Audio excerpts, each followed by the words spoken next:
The Mac and Pete Project.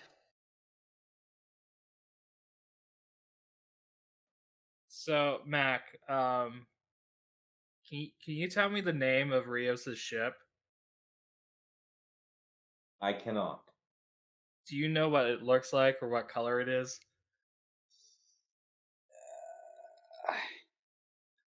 It looks to me. It looks kind of like the shuttle from Star Trek: The Motion Picture that Spock came in on, except larger. Yeah. Okay, yeah, that's interesting. Okay, so you're kind of getting the general shape, kind of like a bat wing. Yes, that's Okay. yeah, or like a giant Uh, W. You know. okay.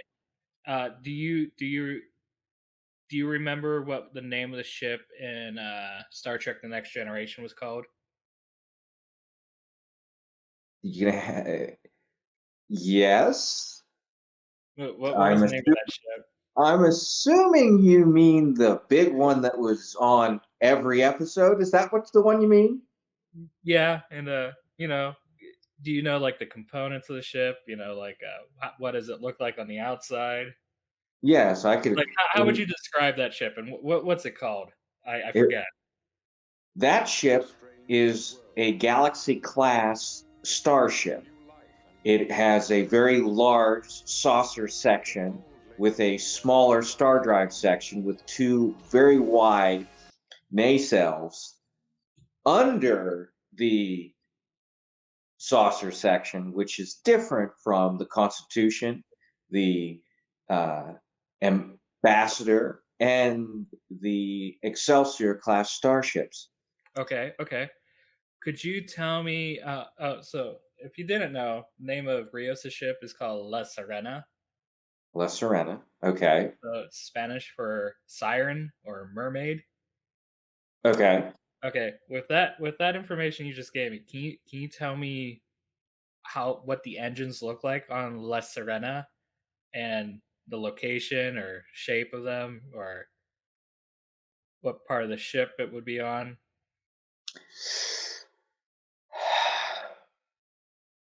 It's okay you say you don't know because I honestly don't.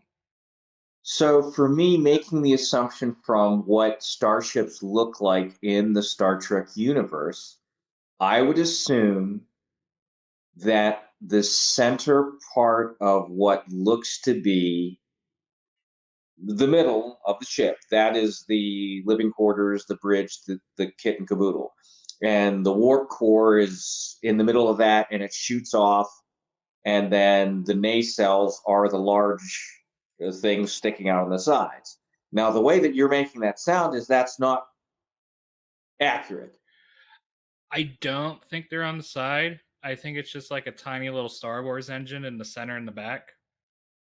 So it's like a massive Because impulse engine. you see, like, Or now, now that's we can compare that to the bird of prey.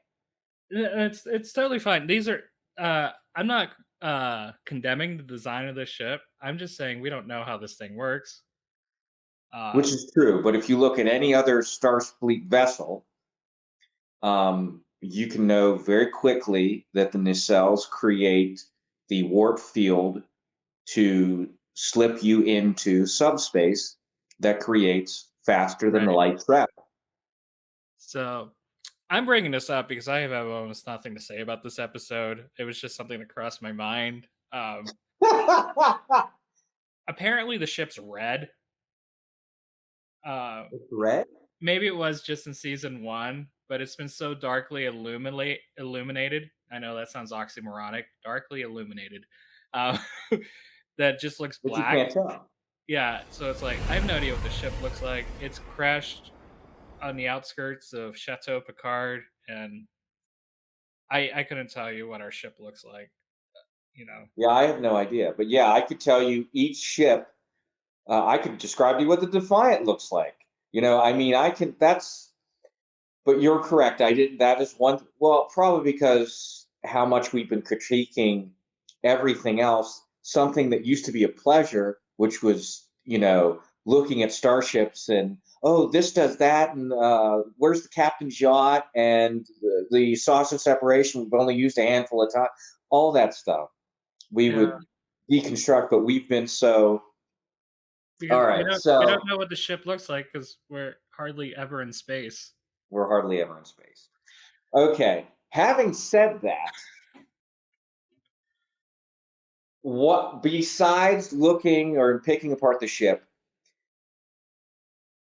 did anything else in this episode stick out to you? No. I feel dumb. So I I just saw a meme this morning that describes Star Trek right now, and somebody did this scene from Star Trek Generations where Data gets emotions for the first time, and he's drinking something. Ooh. Well, it looks like he hates it. Yes, that is it. I hate this. yeah. Oh, this is revolting! And Guinan's like, "Do you want more?" "Yes, please." That describes Star Trek right now. She's handing Data Star Trek Picard season 2. But this is Star Trek, so we want more. It's revolting. Oh, yes. I hate this. It is revolting. More? Please. If we can take all of what we've learned from the end of Voyager and parts of Enterprise and the TNG movie, that's when it started the downhill. We got a little uptick with J.J. Abrams, but it's just an uptick on certain things. Yeah, it wasn't great. Yeah. Then we continued the downhill spiral through Discovery and Picard. And then the animated series that I have yet to watch, which you apparently say that you feel even stupider for watching, and the only reason you're watching it to see how stupid it gets from time to time. So I've only watched the pilot. Okay. I couldn't go forward. Why don't we just do a brief what happened in the episode? Yeah, I just want to say every single plot thread or everything in the episode was dumb to me. Like, Okay. so Well, then let's do that. Let's let's start at the beginning. Episode. Okay. So apparently, I don't know if this is a critique. I just didn't like the lines or the writing. But why does Picard have encyclopedic knowledge of Kirk's 5-year mission? Kirk's Enterprise crossed paths with a human called Gary 7. I know they probably study it at the academy, but it's like, why is it always on the tip of his tongue? It's like, I think you could explain it better, because I've actually never seen Assignment Earth, so I haven't seen that episode. I should go back and watch it. But if you Okay, want to talk about that, let's unpack that for a second. So we can go back. The second time he did it this season. I'm sorry. That's not a problem. Yeah. So here's the thing about that. There have been instances in Star Trek where we have been inside of the scene, which, as the viewer, we know who they're talking about, but they never actually said it. Kind of like the first episode of TNG. They never actually call him Dr. McCoy, but you know who he is. And they never actually go out of their way to make it seem like, oh, he's a big deal. He's just, hey, we're taking this guy because he's in these transporters. That, I think, is well and good and what makes sense. And we've seen it. I want to say the best example is like in the second episode of TNG, the Naked Now. That's what I was getting ready to bring up. Yeah, go ahead. That he goes historical. When he realizes, oh, it's something in history, and Data has to look up the Enterprise and seeing that they had no idea about it. That's just the same way we talked about last week was the time traveling guy. Oh, that painting was over here. We've been wondering where it was. No historian thinks about where Napoleon's, cigar box is. Right. You know what I mean? I don't even know if he smokes cigars, but you understand my point. So And The with only the reason, number of diseases that ships called Enterprise come across in the galaxy, it's like it would be impossible for everyone to remember all of them. exponential. But for someone to remember those type of events, like Riker did. Oh, wait a second. I remember something like this. I remember a ship running in. Everybody went crazy. Remembering details like that makes sense. You mean they But constructed a scene? that's the general idea. I think that's how filmmaking and television. I think that's how they do it. I'm not sure. I'm not a professional, but you are correct. This. Do you remember you said last week that you wish that you could have a standalone episode? Well, I think this is their closest attempt to a standalone episode you're going to get, and it was a failure. I don't think it's standalone. I mean, yeah, you're right. It is close, but I mean, well, that's why I said it's as close as you're going to get, because there was nothing really driving the story, the main story. What is there were three different. It was standalone in the sense that there was no story. Well, like there were three separate sub stories pushing along that was supposed to be character building. So the problem is that character building is supposed to feed into the main story. So we got Picard in the Watcher. We got Seven, Raffi meeting up with Rios.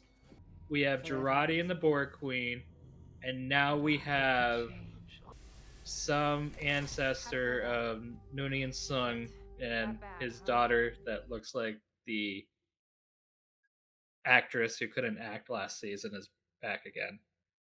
And apparently that's the model for his Data's daughter instead of Lau, because he knows how much. I saw someone comment this, like, all of Sung's ancestors, how much inbreeding was done in this family, like that everyone's identical. Okay, so here's the thing. I just a side note. I can get past the same actors playing over and over again. Could have they maybe given him some makeup to change his nose or his eye, something different? I mean, here's one. He had a beard. He did have a beard. He did have a beard. Okay. So scruffy, but you go from, if we go from the first appearance of a Sung character, you have Data and Lore. Then you have Dr. Noonien Sung. Then you have from Enterprise, Aaron. I think it's just Eric with like an A. Okay, but they pronounced it differently. So you had all these guys with weird names, and then you have Adam. I mean, it's the 21st century, you know. I get it. And there's one, but two. Did anybody pick up on, is Brent Spiner supposed to be portraying a Korean person, or is it just an odd European name I've never heard of? Because Sung sounds Korean to me. And then you have Noonien, and you have all these other names that are, which is you know, is he maybe? But then you have the girl who very apparently could be part Asian, part European. I don't know what they're trying to do, but I would have liked to have seen, hey, get another person. I mean, is that, you already got Renee Picard? You got what you want? You want to have, you know? Why don't you de-age Patrick Stewart and put a wig on him? Why don't we do that? I mean, if we're gonna be ridiculous about it, or I would have gotten. Or are they just trying to save money? I would have gotten James McAvoy. Yeah, there you go. There's Renee. Or what's his name? Tom Hardy. Yeah. Professor X and Venom. You know, so it's just. So let me say it this way: this episode wasn't as bad as last week's. Maybe. I don't know. So if we could do this, it was like, it started good, and then all of a sudden it was like, oh, because compared to these, and then all of a sudden this one was like, Oh, there were Easter eggs. That's all that this episode was Easter eggs. Right. And Brent Spiner's character is like pleading before board to get funding to do eugenics research or genetics research, and no one in that room is like, hey, remember in the 90s when that madman from India took over the world and we had to fight him off and exile him to space? Yeah, we're not going to do that. We're not going to genetically modify humans. I mean, the only comment that I can remember is there was a law that they stated or something like that goes against this convention. So that could have been one of those they signed it after the war. Adam, breaking the Ascension Convention has serious consequences. Doing this for our children. Because this version of 2024, it looks like there was no eugenics war. And even later in this episode, when they were trying to find more information on Renee Picard, Picard's like, oh, record keeping was so corrupt, record keeping so bad for this century. And it's like, it looks like our modern day. And it's like, I mean, granted, a large portion of the audience is not going to know anything about the eugenics war and the sanctuary districts that, sent us on the path to World War III and eventually took humanity back a couple centuries until First Contact. That's the problem that I have with the continuity in all this. Like, when you look at Star Trek as a whole, all of what I consider canon, which would be the original series to Voyager, some might argue Enterprise, but they were all consistent. It was all very consistent, even though, the nod to, oh, hey, it was a long story about the Klingons, Yeah. We don't talk about it with outsiders. And we talked about that last week. Hey, production, there are some things that you just can't do. It's the way it is. I mean, and that's okay. And you don't need to explain every single idiosyncrasy, every discrepancy. You don't have to explain it away. Right. And speaking of which, on a side note, just been watching trailers for Strange New Worlds. And I mean, I think the Enterprise looks incredible. I do too. Everything. And it's not like I was expecting them to go back and make it look like the 60s show, because that no one. Yeah. Well, I mean, we've seen that with TNG, and we've seen that with DS9, where they redid so that they could film on it. And the other thing is, you can argue that that's what before Kirk took over, but then again, now I hear that Kirk's going to be in season 2.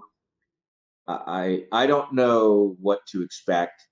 I would hope that even if this is that they are understanding what our concerns and trepidations are with this new Star Trek. Yeah. Essentially what it is, it's a completely new type of science fiction, and you're putting the tag of Star Trek on. It's not Star Trek anymore. It's not a moral story. There's not a character development.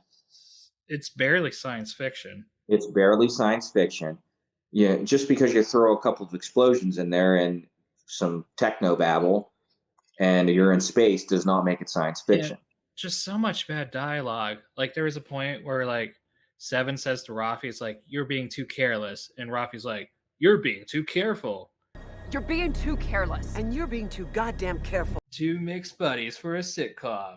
He's the bad cop and she's the good cop. And it's like, the odd couple. And it's like, oh my goodness, are we? And it's like, I mean, at least Seven's being reasonable, like, oh, let's use an EMP to disable the bus, and it's like, I don't know what Rafi was going to do. Was she going to go in shooting? Or the transporter? So here's the problem with reviewing this episode. It was so convoluted with an actual linear storytelling that I wouldn't even know where to start. Because we're essentially, you have 3 small stories going on at the same time that doesn't really drive, 4 stories now, driving the main story. We rescue Rios from the bus. Picard learns about Renee. Then they do this kind of similar to the whole first episode when they're doing like this. Remember where he dressed up with the eye patch in the first season, which was ridiculous. I think they were trying to do like the episode where they did on the holodeck in DS9, that type of feel. Well, it made sense because you're on a holodeck type of deal. This big heist, and then the Q. The most interesting story is Q right now, because you have no idea. Yeah, you have no idea what he's doing. That's not a therapist. That's Q. He's using Renee. Yeah, I'll admit that was probably the best part, was the Adam song thread. So here's the thing: in the original, I don't even know how to describe it, because if you say canon, it's not canon because we don't know if these events ever, because anyway, we don't know why the Q doesn't do this and make it all happen. So there's something going on with him. I don't think we're going to be told. I think it's just going to be mystery. Q okay. So I don't know what we're seeing right now is the future or past Q, and as opposed to the Q we've seen already. Well, because here's the thing: does time affect Q in the way that time affects a corporeal being, a one of flesh and blood? From what we've seen, the Q continuum exists in a non-linear existence. Thus, physical reality, the laws of time, space, do not apply, as far as we understand.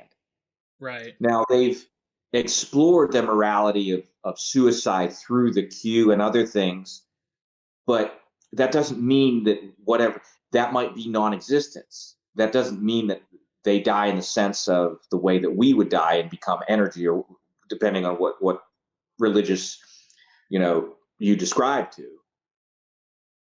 to. So I'm confused, yet kind of, well, where are they going with this? But then the other thing is, why is he helping Sung out? I'm not sure where it's going. So I'm guessing he wants to use Sung to somehow finish stopping Picard to do Renee from going on her mission. That's true. He knows that he's trying to save the daughter, and he's using something to bribery. And essentially, where this episode leads off is we're going to an astronaut gala to keep Renee from getting depressed, so she goes on her mission. But we can't interact with her or let her see us, and I'm like, I have no idea what they're going to do next week.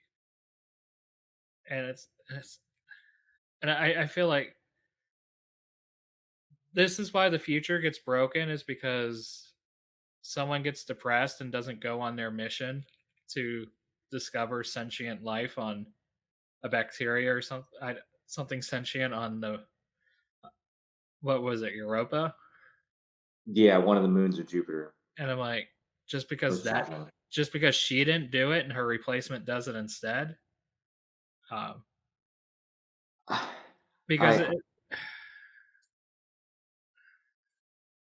that would be like my grandfather Duncan didn't come from Scotland and settle in Bedford, but he decided to be in New Jersey. How does that really affect me? I mean, he was depressed on the 31st of 1787. What I'm trying to get is these watchers, they watch a bloodline, right? So some guy in the future comes back to the past and saying, we have to stop X, Y, and Z.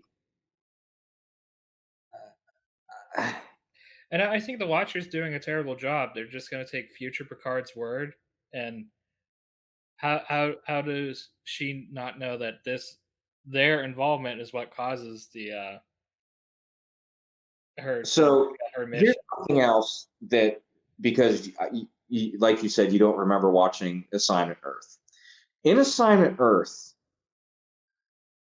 The Gary Seven character had a lot more ability and had a lot more technology. He was able to beam from planet to planet across the galaxy. So you're saying they just made a connection to an earlier episode just to make that connection, and they're gonna just totally do what they want to do? Yes. Give them no power. And then here's the other thing. When I made the comment to you, like, hey, my predictions are pretty good, the disappointment that I had was they were just name dropping. They had no they weren't doing anything with the technology behind it, what their actual purpose was. Yes, it made sense that they were watching the space program because that's what he was. The Gary Seven character was doing in the '60s. He was watching the space program unfold to a certain point. But I remember one of the lines from Gary Seven to Spock, and he goes, "A human with a Vulcan. You're from the future. You shouldn't be here." Oh no! I just thought of something. What if the Watchers become the Q Continuum? Or the Q Continuum is actually the Watchers? Because doesn't Q really beam planet to planet? Not in the way that they had been doing. If you get a chance, watch the episode. Okay. But do you think it's feasible for Kurtzman Trek to do that? Oh, are you kidding? It's feasible for Kurtzman Trek to do the Ilea thing with Shatner and my crackpot idea about all the queens being related to Ilea and Decker, like they're babies or something. I don't know. Speaking of the Queen, I had huge problems with this too. Okay. She's able to listen to the cellular networks, and she makes all this poetic speech about voices on strings. And she's like, "Oh, this is their cellular network." And then she has to use the ship to actually make a phone call. And then I'm like, okay, that's fine. I'm sure the 25th century now ship has communication systems that can integrate with electromagnetic waves because, they're seeking out new life. Okay, fine. They can talk to 21st century cellular networks. How could she hear the voices on the network and not have access to the network? And yeah, it was like, and then she's like, she calls the police and has them come to Chateau Picard, but of course they go to the chateau and not the ship. Was she just hoping that the cloaking system would fail and the police officer would go check it out? Because the cloaking system just fluttered. So if that didn't happen, the police officer would showed up, do a really poor job of searching the house, not see Agnes, and leave. Because that's what Agnes was in that shot. He just didn't walk around. I'm going to play devil's advocate for one moment. Okay. She's in control of the ship. She flutters the cloaking device, gets him to lure him. Okay. The idea wasn't to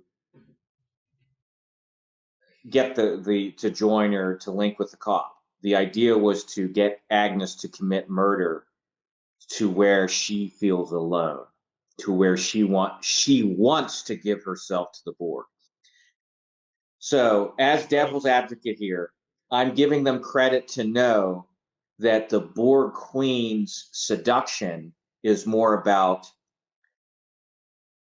willingness to become a part of it, not the resistance is futile. But she didn't even need the cop to get Agnes to come back to her. She didn't know that. That's the only thing that makes sense in this But scene. I mean, when she calls for Agnes, she doesn't say, "Hey, I have a cop. You got to see this." She's like, "Agnes, I'm doing something. I want you to come see this." She has no idea what's there. And then all she had to do was just touch her. So the whole entire cop thing was not needed, other than to do some more body horror so we can rip out a spleen. Well, the other thing is I think that she wanted Agnes to kill her. That goes with trying the mind screwing. I guess. That's what I'm saying is, to play devil's advocate, this is the only thing that makes sense to me in this scene, because there has to be subtext. Otherwise, you're correct. It is meaningless gore. And you're correct. In Kurtzman Trek, it could be meaningless gore. And I guess the rifle sitting above the fireplace since World War II still had a loaded round in it. What was, I wasn't paying too close attention. Was it a shotgun or like a muzzle loader? I think it was a muzzle loader. I don't remember. I remember thinking in that episode was similar to that was my uncle brought back a rifle from Germany during World War II, and it was like his prized possession. And all of us were terrified to see if it would still shoot because it's, it was like, 70 years later. So yeah. Well, here's the other thing. The doctor, who has no real tactical experience, loads an antique weapon and fires it. I don't think she loaded it, though. Well, and then there's the other thing. Who stores a weapon with a live round in it? I mean, I guess you can make the argument they abandoned the chateau to get away from the Nazis, so I guess they always had a loaded weapon. Okay. But, I mean, she's good at killing people. This is true. So this is number 2 that we have. Which this one's probably justified. This one can be justified. I can't believe how quickly this episode has devolved for us. Yeah, I'm sorry for anyone watching this. If you haven't watched the episode, this review is not helping, because I swear this is in chronological order for this video, but it's going to look like I just cut it up and chop sueyed. Yeah, it's... Unfortunately, there wasn't a lot of... Except for... The only thing that I was happy about was my comment last week about Gary 7 and Earth. Are you happy now? I'm happy that I'm justified in but I'm not happy with what they did. Not whatsoever. So. So I guess Jonathan Frakes directed this. Did he really? Yeah. I don't know. I wish you didn't tell me that. I guess next week we're going full Ocean's 11 to the most secured gala for astronauts. Treating it like a UN dignitary, heads of state. I don't understand. Do you remember when Kirk and Spock just beamed the pilot out of the plane to save his life? And then they just told him, hey, listen, we're from the future. We don't need you screwing around with the timeline. And it might, you didn't make any contributions, but your son will. And he gets all, I'm going to have a son? Yeah. I mean, yeah, they just need to send one person in there, wait until Renee's somewhat out of sight, beam her out of there. Give her a pep talk, and be like, listen, this guy's from the Q. He's trying to screw with my existence in the future. If you don't go into space and do your best, this is what's going to happen. This is going to make the Nazi Third Reich look like a Sunday morning picnic. Period. I don't know if they could write a good scene, because the dialogue from the last episode was any indicator. I think Jonathan let his grandkids write the episode. So, well, the director doesn't have any control over the writer. That is very apparent, but he does have some creative control. I would have done a few more creative things differently. You can only do so much with the script you're given. If it ain't on the page, it ain't on the stage. I don't know what to say. Well, you know what they say, Pete. If you don't have anything to say, don't say anything at all. So, I guess That's we'll see it. it. I guess we'll see you next week for the continued 10-hour train wreck. What?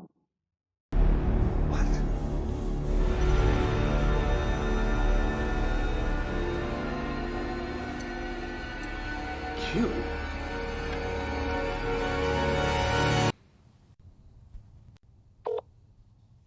Hello. You have reached the Q Continuum. We are unable to get to the phone right now because we are busy living in a plane of existence your feeble mortal minds cannot possibly comprehend. Furthermore, it's pointless to leave a message because we, of course, already knew that you would call, and we simply do not care. Have a nice day. Goodbye.